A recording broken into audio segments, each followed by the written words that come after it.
Hey, have you been wanting to give us money in exchange for goods? Well, you're so lucky because now you can. We have re-released our They's Aliens merchandise in honor of the government telling us that there are aliens in order to distract us from whatever horrible evil they're causing in the world right now. Pick it up at wehaveconcernstore.com.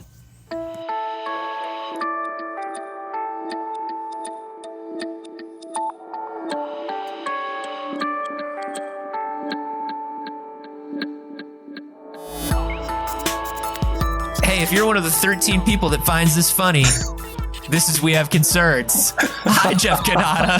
Hi, Anthony Carboni. Hello, concerned citizens.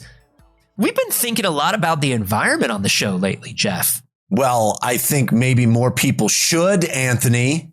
Let's all start thinking about the environment for once. Yeah. Good for you, Jeff. Good for you taking this stand. I like it. We've been talking a lot about the climate. We've been talking about animals. We've been talking about, I think it's just because here we are in the oggy doggy days of summer. Yeah. And it's hot and I'm thinking about the climate change every day. Yeah. Los Angeles, there were probably 18 fires yesterday. Just because that's a slow day. Slow day for fires. And I thought, slow day for fires. And then I thought, oh my God, I can't believe I think to myself, slow day for fires. Yeah. That can't be right. So, we're thinking about the environment. But, we think about ourselves as an invasive species sometimes, which is kind of a healthy way to think about ourselves every once in a while. And we particularly think about ourselves that way when it comes to preserving some of our national parks, some of our nature, that we keep next to the city for fun. Sometimes we keep a little nature next to our city as a treat. It's like if you cut out the UPC symbol of some garbage and you throw away the garbage, but you keep the UPC symbol as like a collectible. So you can collect enough of them. You get something cool. Yeah. That's kind of how we treat nature. Yeah. We cut out a little bit of it, throw the rest away, but keep a little bit just so we know, hey, remember that? Yeah. It's just a little bit as a treat, Yeah. Well, it's not just here in California, obviously. This is climate change and invasive species. Humans were a problem everywhere. We live everywhere. And it hasn't just been a problem in the last few decades. We were thinking about, some people were thinking about humans as an invasive species, way back as early as the 20th century here in America, if you can believe it. And mostly it was all the creatures that were going extinct. They're like, boy, these humans sure are an invasive species. The early 20th century, like 1930s, people were thinking about hey, we're causing issues in nature. It was mostly the Parks Department. Those guys, those weirdos that we paid to be out in the nature. Yeah. The people that were watching it happen is what you're saying. Yeah. It's like, hey, take care of the nature for us. And then they'd call us once a week from their tower and be like, hey, the nature's not doing so well. And we'd be like, okay, thanks for calling, bud. Yeah, you guys are still dumping lots of sludge onto the nature's head. Yeah. That it turns out not doing so good for the nature. Okay, well, good talk, buddy. Sorry about that. We'll look into it, I'm sure. Cool, because I said the same thing last month and the month before and the month before that, and okay, move to the city, buy a tie, and it feels like it's only gotten more. Yeah, you're a hippie. Get a real job. You gave me this job. Yep. Because we were tired of you talking about nature where we could hear you. Now we only have to hear. Now put you out in it. Yeah. Now we only have to hear you talk about nature once a month. Jesus. The Idaho Parks Department in the 1930s was noticing something. They were noticing a beaver problem. Oh. Beaver problem. So too damn much. Hey, you're not even trying anymore. I know. That was pretty sad. No. So here's what was going on. Idaho residents were migrating farther and farther away from cities, and Idaho cities were growing. as in the 1930s and 40s, we were seeing the beginnings of the suburbs, right? Yeah. The idea of getting out of the city, having your own space a little bit, but being close enough to the city to do your job. This is where these sort of like communities started building up. And so they had to build out into the nature in Idaho. And what was happening is they were cutting those forests back and building new communities with lovely lawns that do nothing for anybody. Beavers that were living in those parts of the forest were having to move to new parts of the forest. And if there is one creature in the Idaho forests that changes their habitat in a way that is noticeable to humans, it's a fucking beaver. Right. Yeah. Because beavers want to build dams. Yeah, redirect that water. Yeah. They love to control the flow of water. Beavers are like kids that way. You ever put a kid at a water table? Oh my sure. God. Yeah. But you walk away, come back, they've collected a bunch of twigs and made a dam. That's all they do. That's all they do at a water table. Kids just love to direct the flow of water. And beavers are like children in that way. Yeah. They're also in the way in that I consider them to be an invasive species sometimes. Also that they carry disease. Yeah. Both children and beavers. And they have weird teeth a lot of the time. That's true too. Yeah. That's true too. And big flat flappy tails. Yeah. If you have a kid, double check to make sure it's not a beaver. That's what that old 1950s television show was about. Yeah. Leave it to Beaver. That's what it was. It was like, shit, we got fooled again by this beaver. It's a series of episodes about a family discovering that what they thought was their child. Yeah. Turns now, out. June, we have to respect the beaver. He's a special boy. I don't know, Ward. I don't think he's a boy at all. June. Now, who would know better about whether they gave birth to somebody, you or me? This is our boy, the beaver.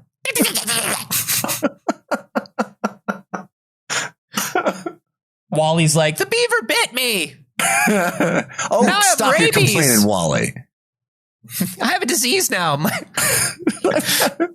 hand is swollen up to 4 times its size. The boy just needs glasses. That's all. That's all. He thought you were steak. These beavers were they were transforming slipstreams into wetlands.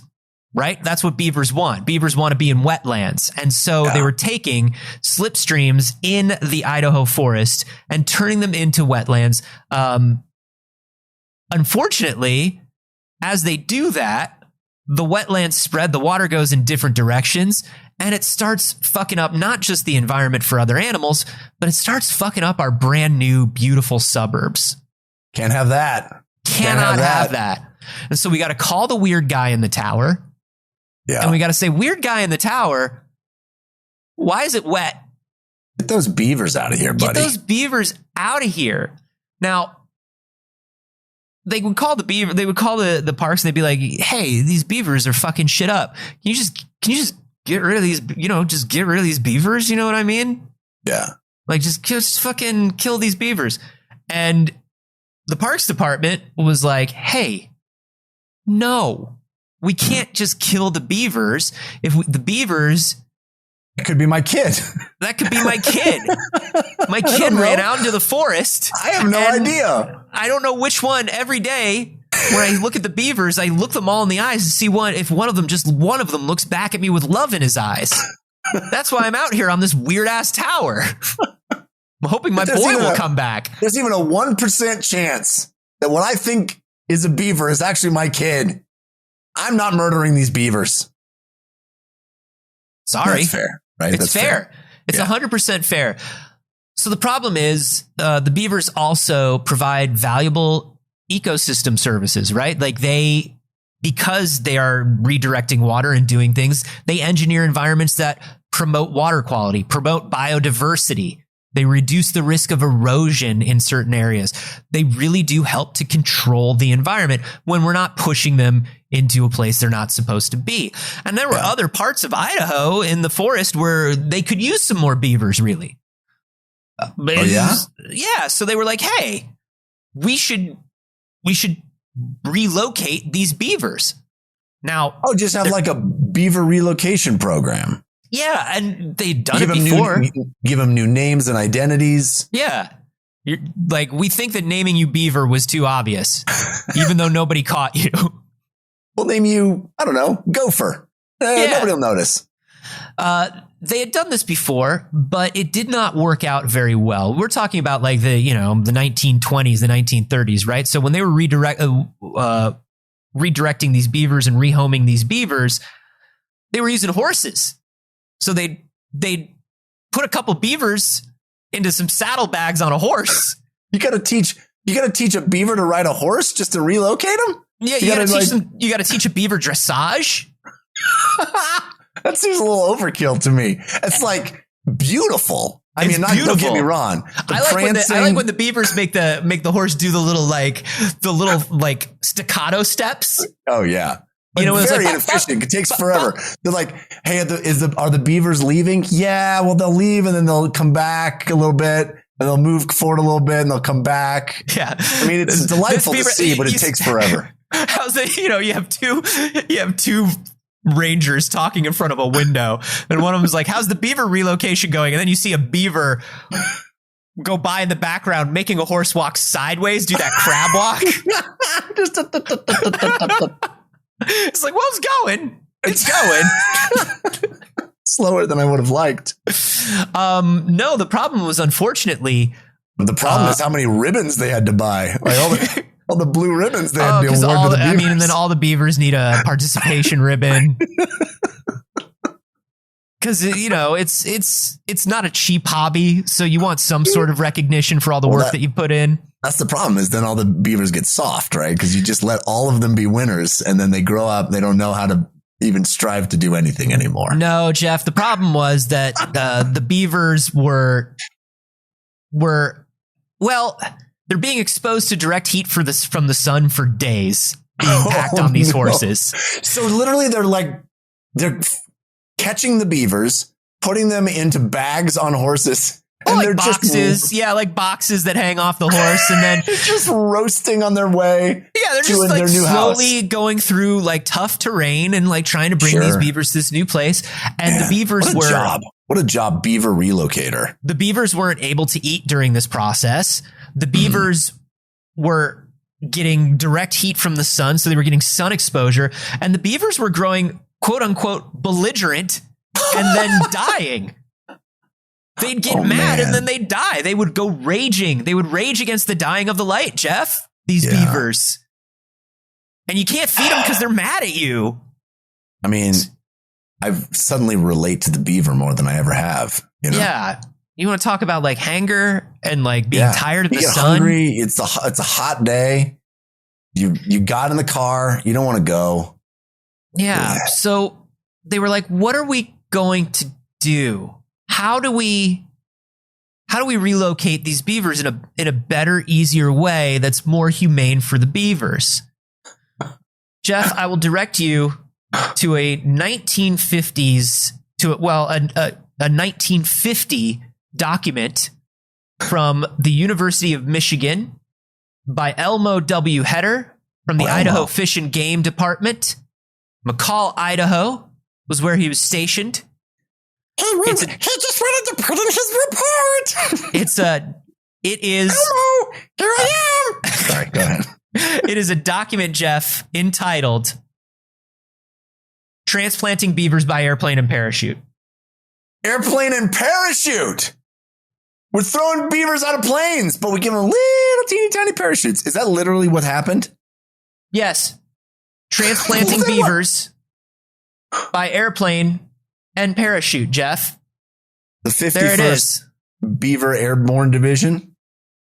So funny you bring that up. The reason this idea came to Elmo is Elmo had served in the war, dude, and knew that there were leftover parachutes from World War II, unused World War II parachutes. They're human size. Surplus parachutes, Jeff, that are going to waste right now. And they've already, Jeff, come up with the design for the beaver box. They're already using the beaver box on the horse. They got the beaver box, and just put a parachute on it, I guess. Jeff, it's a simple modification of the beaver box. And then you attach the beaver box to parachutes. One helicopter run, and you have relocated all of your beavers. I mean, okay, so logistically, the what beavers are you in a not box. getting? The box has a parachute on it. Yes. You throw the box out of the plane. The parachute opens. It lands. Does the box deploy the baby? Does the box break upon landing? Does it have a clasp? Do you have to go around and unclasp the box so the beavers can? I don't understand. Yeah. Yes. Yes. The answer is yes. Oh, what do you not understand? How many beavers did they move in this way? Oh, they moved 70. Well, how many beavers did they move total is what you're asking. Yes. 76 beavers. That doesn't seem like a lot. I'm sorry. Well, you're taking 2 at a time by horse.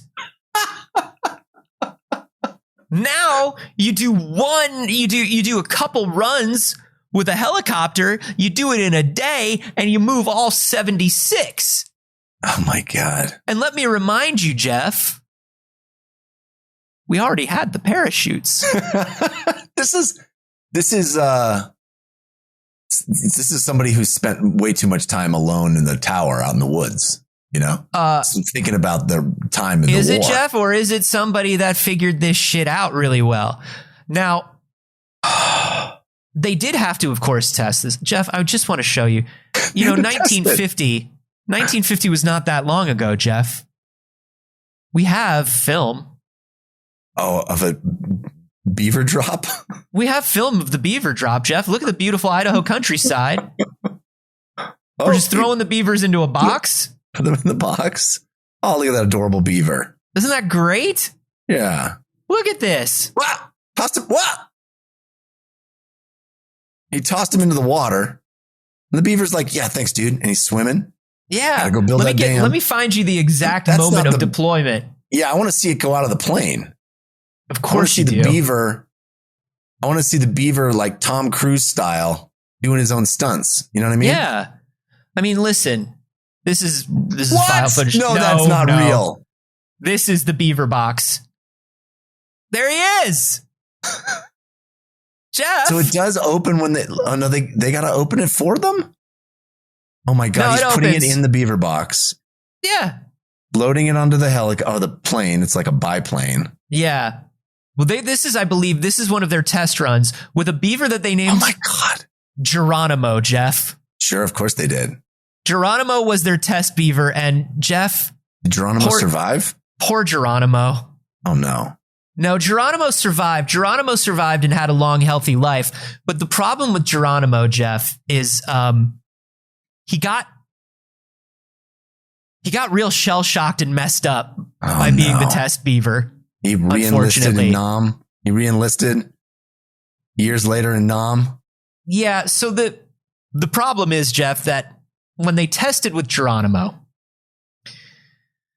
they would drop him. They would put him in the box, take him up, drop him. He would open up. He would walk out. They'd put him right back in the box. Oh no. They'd bring him back. They'd tie him up. They'd try it again. By the end, he's living that Brock life.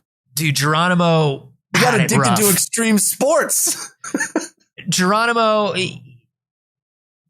did not come out addicted to extreme sports. Geronimo came out just with the most PTSD. By the end, Geronimo wouldn't even get out of the box. Oh yeah, well, why would you? The box would open and he'd just stand there in the box, frightened. And so I want you to know that a couple things that they did. Number one, it was 2 beavers per box. Oh, Geronimo, when they were testing, they only tested on one because they didn't want to lose multiple beavers. So they would test with just Geronimo. By putting multiple beavers in the box, a couple things happened. Number one, it calmed them down. Number two, when they were dropped in a new area, they weren't dropped alone. So they were able to to work together to find other beavers, to mate, whatever they needed to do. Mile High Club, right? Beavers. So Geronimo was dropped alone many, many times, but then final time they dropped Geronimo with 3 females. Oh yeah, they did. See, Geronimo, you just got to wait long enough. You get your reward, baby. He's in there. They put the females in. He's like, first time. Yeah, I've done this quite a bit. Don't you worry. Don't you get worry, nervous, baby. you can hang on to me. Oh God, they're going to do it. I mean, don't worry, baby. I mean, don't worry. They don't call me Geronimo for nothing. So yeah, if I start screaming, just plug your ears. If I start screaming, just find it attractive, please. When Geronimo was dropped with his 3 new girlfriends, they immediately left the box and started exploring the environment. It took Geronimo a couple days to leave the box. What? He was so he let he the was ladies so leave, and he was like, I can't. He couldn't. He was I'm too needed shell in the shocked. sky. He was sorry, like, baby. He's like, if I leave, they'll just put me back in. They'll just put me back in. Oh yeah, yeah, sure. Go explore, walk around, see how it works out for you. I've been there. I tried that. I did it. I lived it. I lived that false dream that you're now living. But I got a destiny. They scoop you back up and put you back in the box. My country needs me. So that was Geronimo. But after they tested it, like, this was good. It was cheap. Yeah, well, sure. You got those secondhand parachutes, you know, easy peasy. They had the airplanes. No budget. Yeah. This was great. Now, so the beavers, they're put in these boxes, you know, they're 2 per box. They drop the beaver. It's great, whatever. Now, 76, I told you they moved 76 beavers, which is true. They moved 76 beavers. 75 beavers lived through the process. Oh no. One beaver chute didn't open? Well, so what happened is, and we don't want to victim blame here. That's not what we do. No. But we do want to say that this might have been the beaver's fault. Got to pull the cord. You got to pull the cord. Pull the cord at 3,000 feet. I don't know what the number is. He froze up there, Jeff. He froze up there. That's what happened. He didn't deploy his chute. No, what happened was, after they released it from the plane, a cable came loose that created a small enough gap in the box for the beaver to stick its head through. And what happened was, now they don't know if the beaver loosened the cable, if the beaver chewed through or pushed on the box, whatever happened, but the beaver got its head through and then climbed out onto the box and was really just sitting on top of the world, Ma. Tom Cruise style. Yeah, just MI-13, whatever the fuck it is. Mission Impossible 27. That beaver had a dead reckoning. Oh yeah, the little beaver director was just like, hey, you know, we could do this in CG. And beaver number 76 was like, no, man, these are moviegoers. They deserve reality. That's what they deserve. That's what movies deserve. Also, I secretly want to die. Also, I've lived my life with a strange mind-bending brainwashing organization, and I'm acting out, and I secretly want to die. Yeah.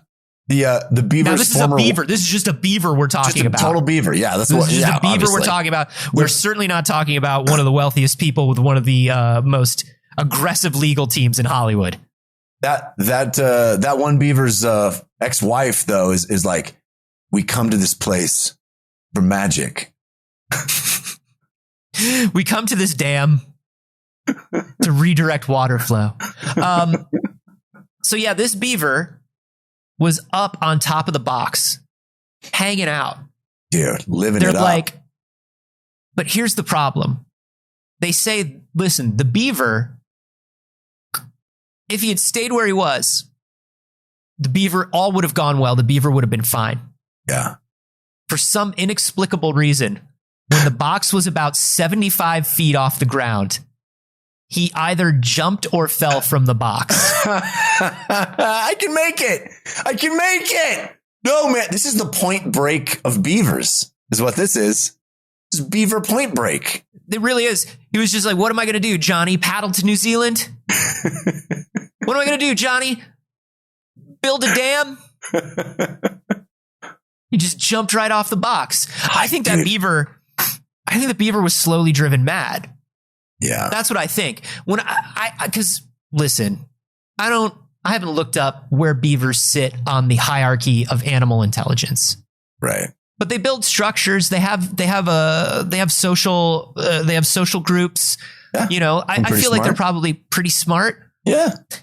I don't know. I think it was for a beaver being put into a parachute and opening a box to find yourself floating over the world. I think is the human equivalent of looking directly at an eldritch god. Yeah. Do you know what I mean? Like, you should not look directly at its face because your mind simply cannot comprehend it. I don't think the beaver understood that you could be in sky. Sure. No, I think that's accurate. I think you got to figure the beaver wanted to jump way earlier than then. You know, that is the earliest the beaver thought it could make it. Right. Because I feel like the beaver's like, well, I know I can't jump from 10,000 feet. I know I can't. I know I'm not going to make this. But you get to 75 and you're like, you know what? I am terrified of what's going to happen. Yeah. I've been terrified this whole time, but I'm smart enough that I wasn't going to attempt that leap. But this one feels like maybe this, you know what? I think the beaver's like, I think if I tuck and roll. The beaver, like typical dude beaver reaction, just like, I think I can make it. Like if I tucked and rolled, I can do it. I can hit the pool from here. dude, bet me $10 I can't hit the pool from here. I can hit the pool from here. Totally. I think what happened was the beaver came out of the box already frightened, obviously. Yeah. Wasn't able to see much of what was going on. Could not comprehend, didn't even understand the concept of different heights. Didn't understand what was going on. The beaver was just sitting there looking at it didn't even understand what it was looking at. And I think it was driven mad and simply walked off the box. Yeah. If this is the way reality can be, I want no part of it, said the beaver. Yes. Yeah. Or perhaps this is where, perhaps I will ascend. Perhaps I am now in this, perhaps I'm now in the sky and sky is ground. Right. Like, who knows? No, it's not a jumping. It's like, I'm just going to walk off into the next place that it's, surely I live in sky. Surely I live in sky now. Who knows? Who knows what that beaver was thinking? But I'll tell you what, Jeff, this may sound and does sound. I'm not even going to say may. Sounds like a impractical Rube Goldberg, Wile E. Coyote ass fucking idea. Yeah. Necessity is the mother of invention. And also having free parachutes is the mother of invention. So you would think to yourself, this couldn't have been the simplest, cheapest, easiest way. It couldn't have been. This is ridiculous. Yeah. But I'll tell you what, Jeff, previously to move these beavers, we're talking about moving them by horse. We're talking about carrying a couple beavers at a time. We're talking about a few days to relocate the beavers. We're talking about one human being's whole day for multiple days. One Parks Department employee. And this is per 2 beavers, and you've got 76 beavers to move. Yeah. That's an expensive project. Yeah. That's an expensive project. Do you know what it cost? Well, free parachutes. I guess airplane and fuel cost. What are we talking? 1950s dollars? $16 per beaver. I mean, that's $16 per beaver. That's not nothing. It's not nothing. I'll tell you this. In today's money.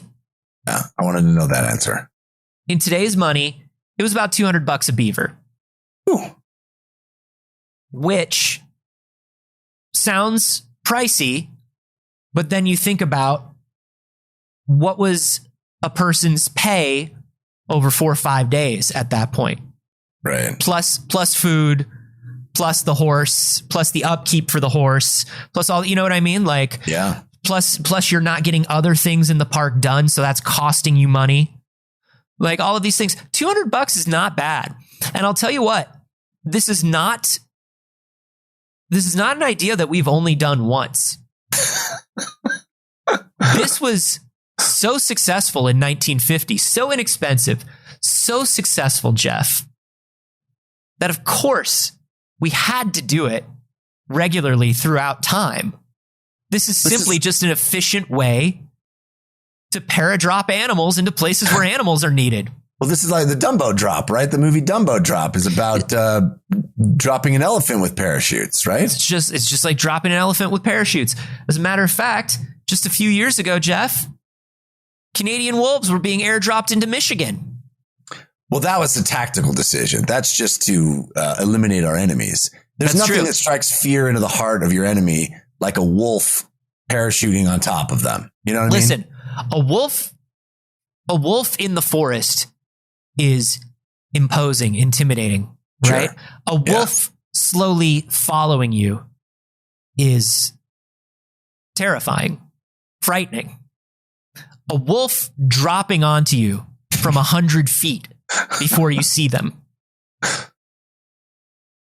Baby, that's the most frightening thing that's ever happened. Yeah, that's game over. Surrender territory. It's like, they really have airborne wolves. No, let's surrender. They literally drop a wolf. You know those the Saint Bernards with the tiny brandy. Yeah, they just drop a wolf with a pen and terms of surrender. The wolf simply falls onto you, and you're just like, fuck, okay, and you just sign whatever's around the wolf's neck. Yeah. That's how it happens. So, here's what's going on. 4 gray wolves were dropped into Michigan. They were from Canada. They were dropped into the Isle Royale National Park in order to check the 2,300 square kilometer park's moose population. Oh, yeah. We had to assassinate King Moose, the king of the Mises. There were 4 wolves that could do the job. That's right. They sent a crack tactical team of 4 wolves in against an army of moose. Behind enemy moose lines. The only way to get in, we could try a full assault. There's no way we could do it. The only way this mission could be accomplished is by a small elite task force parachuting behind enemy lines in the cover of night. Wolves. No. No, that's bad. We don't want to. We're not allowed to do that. We're not allowed to do that. It's a stealth mission. I'm sorry. I see the moon and I think about killing a moose. And I just, no, he's the loose cannon. He is. The 4 wolves were dropped in. This was secondary. This was the secondary team. 2 wolves were sent in beforehand, obviously to do recon. Sure. Get all the OPSEC. That's right. You got to get all the 2 wolves were sent in for OPSEC. Then they're going to rendezvous with the second 4 wolves. And then over the period of 4 years, they dropped a further 14 to 24 wolves onto these moose. Fucking wild. That is fucking wild. So here's what happened. Basically, Isle Royale in the winters used to be connected to the mainland by an ice bridge for about 50 days of the year. But due to climate change and warming, the ice bridge does not happen anymore. It's become less dependable.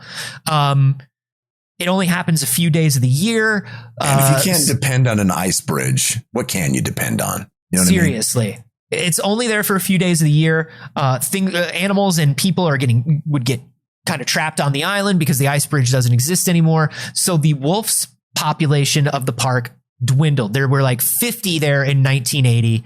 And then by 2016, there were only 2 wolves on the island at any given time. And that's simply not enough because without the wolves to keep them in check, moose were just fucking and growing up and fucking and growing up and doing moose stuff, probably hitting shit with their antlers. Yeah. And fucking up trees or whatever. I don't know. I think they associate with Russian spies. And squirrels. Those antlers are antenna. Yeah. I've seen a flying squirrel land on one of the moose's heads, get information, and then fly it off to a man in a black trench coat. That's right. Boris. So the problem with having a lot of moose is moose can outcompete basically every other herbivore for food because they're fucking giant. Yeah. They're violent too. A moose is dangerous. Dude, a moose will fuck you up. Yeah. A moose will absolutely fuck you up. Now imagine you're like, I don't know, a raccoon. Like a wolf, like a moose will fuck you up as a human being. Now you're an idiot raccoon. Yeah. Now you're an idiot, probably a beaver. I don't know. That's the circle of life. Maybe somebody airdropped a beaver in there and now we got to airdrop a wolf in to save the beaver. That's right. It's like the lady that swallowed a fly, except That's parachutes. Right. It's like, hey, you know what would be a sick thing to bring here to Australia? A fucking mongoose. No, don't do it, dog. Don't do it. Don't do it. Yeah, but we got all these parachutes. What should we bring to Hawaii? No, what should we bring to Hawaii? We'll bring over this frog. We'll bring over a mongoose. It's fine. Everything will kill everything, and it'll be all right. Yeah. No. So here's the thing: the moose were just causing thousands of deaths due to starvation. Like animals were just starving to death because the moose were just eating all of their food. It's also like, it's just bad. Having a lot of moose are just bad. I don't know what else to tell you. If you don't believe me by now, I don't know what to tell you. They drive out everybody else. And the only way to sucks. You can't defeat them directly. You can only infiltrate their midst by parachuting wolves in. Mm-hmm. Now, here's the problem. Not every wolf is right for the job. Of course not. You got to have an elite task force. And not every wolf you catch is going to be one of the right wolves. So they were trying to catch all these wolves. And it's like, well, sometimes we'd catch a wolf and it would be too old or too young, or it would be injured. And so you have to wolf populations are fairly small compared to other, right? Because they're like night hunters. They feed off of you don't need a lot of wolves is what I'm saying. There aren't many around. Listen, you just got to believe me about the nature of moose and wolves here. Okay. Ryan, I know that you don't need wolves because they're the only animal that literally is called a lone, you're a lone wolf. Yeah. You don't ever have any lone beavers.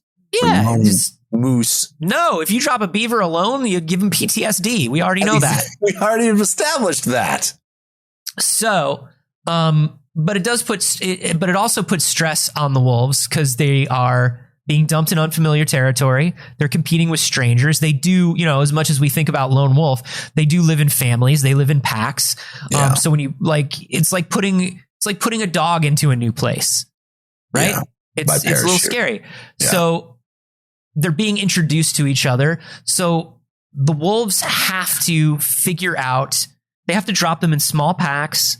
They have to let them kind of get used to the environment. They're dropping them a few at a time, getting them so then when the next wolf drops in and it's a bunch of strangers, it's okay because those wolves are at least familiar with the environment. Those wolves are calm. And when that wolf gets welcomed into the hunting pack, it will at least have guides around and be a little more calm than those first two recon wolves. Right. Who are the brightest and bravest of them all. So now wolves are being reintroduced into the Isle. And now as the wolves are being reintroduced, they're checking the moose populations. And now we're thinking about whether the wolves are going to be protected species. Because now we're relocating wolves and we're adding more wolves from another place. And we didn't have enough wolves. And now we're like, well, now we have enough wolves. So we're considering not protecting the wolves again, which means people could just like hunt these wolves, I guess. I don't know. We're dropping these wolves in. It literally is a death mission. Like it literally is like a Rambo situation. I don't know. It feels weird. It does. It feels like, so we airdropped wolves onto the island. Yeah. And then we allowed people to shoot the wolf. Not yet, but we're thinking about it. Okay. This feels like a Hunger Games type, a Running Man. This feels very very dystopian, to be frank. It reminds me, when we think about this beaver situation, this wolf situation, it really does put a point on how ridiculous it truly is. Like, of course, it's ridiculous because it sounds ridiculous, but it's also ridiculous because this is a weird temporary measure, right? You can put these beavers on a plane and fly them farther into the park. But what happens when we just keep building and keep removing bits of the park? We can put these wolves, we can grab these Canadian wolves from areas where they're plentiful and put them on this island to bring their numbers back up. But if we bring their numbers back up too much, are we just going to start hunting them and killing them again? Like, we're doing all of these things to rebalance when what we need to be rebalancing is us. And we're not going to do that, though. No, we can't. No. You're right. No, the second it came out of my mouth, it sounded stupid. Right. Yeah. We don't change. Well, let's just murder and protect other things willy-nilly until we get it right. Until we feel better about ourselves. How about that? It's fucking wild. It's so crazy. I mean, we've been doing this since as long as there's been recorded history, we've been doing this. We've been introducing one animal into an environment to solve. It's just, now it's over the last 100 or 200 years where we've really been doing it in a way where it's like, hey man, did you just fuck up a whole continent? Did you fuck up literally an entire continent? I don't know, maybe. Yep. Well, but I can fix it with this other species. Don't worry about it. Yeah. Did you just fuck up an entire state of the United States? Oh, yeah. You cannot sleep here anymore because of the frogs. You heard these frogs? Where'd the frogs come from? Oh, we brought them here. We brought those. Yeah, we brought those frogs. It's dope as shit, dog. Why'd you bring them? Oh, we had all these free parachutes. I don't know. Well, what else are we going to use them for? They were free. I'm sorry, you're not understanding. We did not pay for the parachutes. They were just lying around. Yeah, I don't think you don't get it. You're asking us why we're doing this, and I keep telling you. So I don't understand. Where's the disconnect? It didn't cost me anything for the all right. Okay, but it feels like this is bad for the beavers. No, you're not listening. No, and what happens when the wolf population? No, shush. I did not pay for a single parachute. It was free. Jesus Christ. Man, this guy's an idiot. It's like he doesn't understand ecology. I want to thank good old Spielberg Neufer. Top tier submitter. For us. By the way, I can't get the image out of my head. I know you told me the beavers come in boxes, and I assume they did something similar for the wolves, but I cannot get the image out of my head of a wolf with literally with a parachute on. Like the wolf is just in a jumpsuit with a parachute with the little wolf goggles. Yeah. Ugh, I can't get that out of my head. Just hanging like you would hold a dog in a, like if you had a dog in a, like if you put a dog in a puppy Bjorn. Yeah, exactly. That's how I was just like floating through the air. Yeah, that's how it works. Okay, good. That's how it works. All right. Thank you to Spielberg Noofer for submitting this on the Discord. Let me tell you something. That Discord, it's the place to be. It's the place to be, baby. Yeah. You got to get on this Discord. We're talking about all kinds of things, not just science. People are talking about what they're reading, what they're watching. We're just hanging out. We're vibing. We're seeing what's up. It's good times. It's good times. And the way to access that Discord is to head to patreon.com/wehaveconcerns. Support the show for just $1 a month, and you get access to that Discord. And as you give a little bit more money, you get a little bit more, including bonus episodes, all the cold opens, the conversations that we have when we're starting the episode. You get those as practically a second show. Yeah. Video Q&As and a whole lot more. Patreon.com/wehaveconcerns. There's a dog that I follow on Instagram that goes paragliding with his owner. Wears the little goggles, right? He wears the goggles. He wears goggles. Yeah, he's like a big dog. They call him doggles. Yeah, that's a name brand though. It's like Kleenex. Yeah, but there's only one doggles. There's only one doggles, baby, and there's only one Sam the Malamute who fucking goes parachuting with his. If I tried to take my dog on a parachute, he'd die. You think the dog really likes that, or they just put up with it? The dog. You can tell the dog likes it. I don't know. You can tell the dog is into it. All right. Think the wolves? I'll send you the video. You can tell. I want to watch that shit. All right. All right.